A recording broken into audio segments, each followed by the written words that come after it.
Menimbang bahwa setelah Mahkamah mencermati secara saksama dalil-dalil pemohon, keterangan Bawaslu, alat bukti, surat atau tulisan, dan bukti lainnya, serta keterangan ahli maupun saksi yang diajukan para pihak, dan fakta hukum yang terungkap dalam persidangan, menurut Mahkamah terdapat beberapa kelemahan dalam peraturan perundang-undangan yang mengatur terkait dengan pemilihan umum inkasu UU Pemilu, PKPU maupun peraturan Bawaslu, sehingga pada akhirnya menimbulkan kebuntuan bagi penyelenggara pemilu, khususnya bagi Bawaslu dalam upaya penindakan terhadap penyelenggaraan pemilu.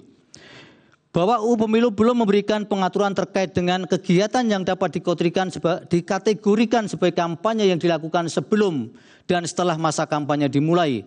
Padahal pasal 283 ayat 1 UU Pemilu telah menyebutkan larangan bagi pejabat negara, pejabat struktural dan pejabat fungsional dalam jabatan negeri serta ASN untuk mengadakan kegiatan yang mengarah kepada keperpihakan terhadap peserta pemilu sebelum, selama, dan sesudah masa kampanye.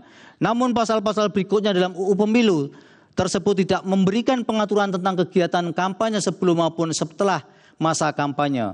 Ketiadaan pengaturan tersebut memberikan celah bagi pelanggaran pemilu yang lepas dari jeratan hukum ataupun sanksi administrasi.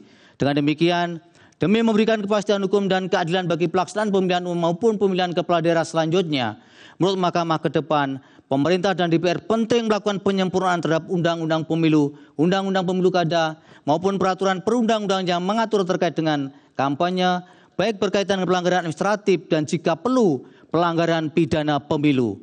Demikian halnya jika ada pengaturan yang saling berkelindan sehingga menimbulkan ambiguitas, hal tersebut merupakan bagian yang tidak terpisahkan yang perlu dilakukan penyempurnaan oleh pembentuk undang-undang.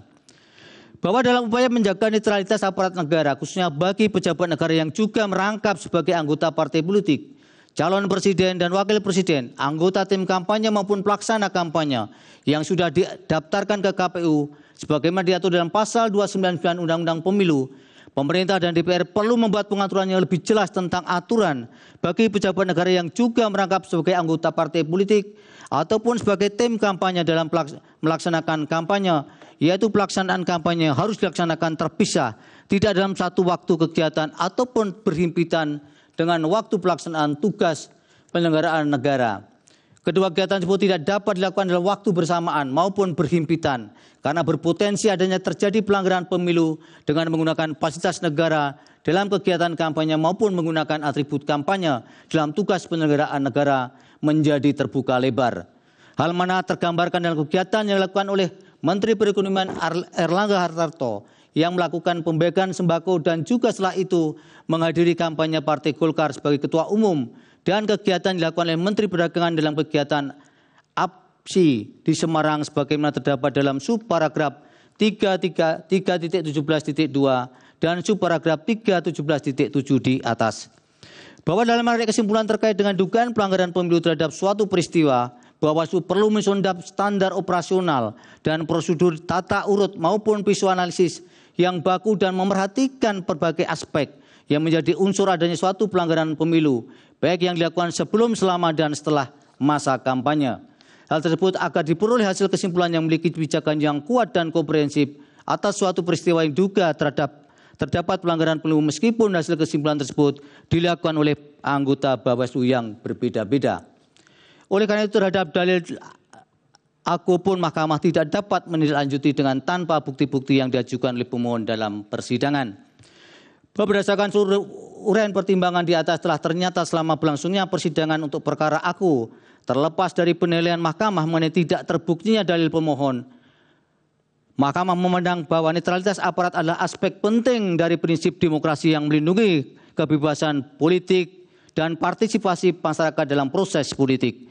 Tanpa netralitas demokrasi dapat terancam oleh otoritarisme.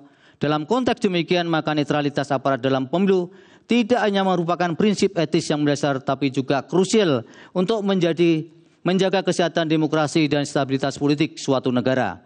Oleh karena itu, dalam rangka penataan ke depan, kesadaran pemahaman tentang penataan demokrasi, inkasu penyelenggaraan pemilu perlu senantiasa mempertimbangkan tidak hanya aspek regulasi, tapi juga aspek etik para pemegang jabatan publik.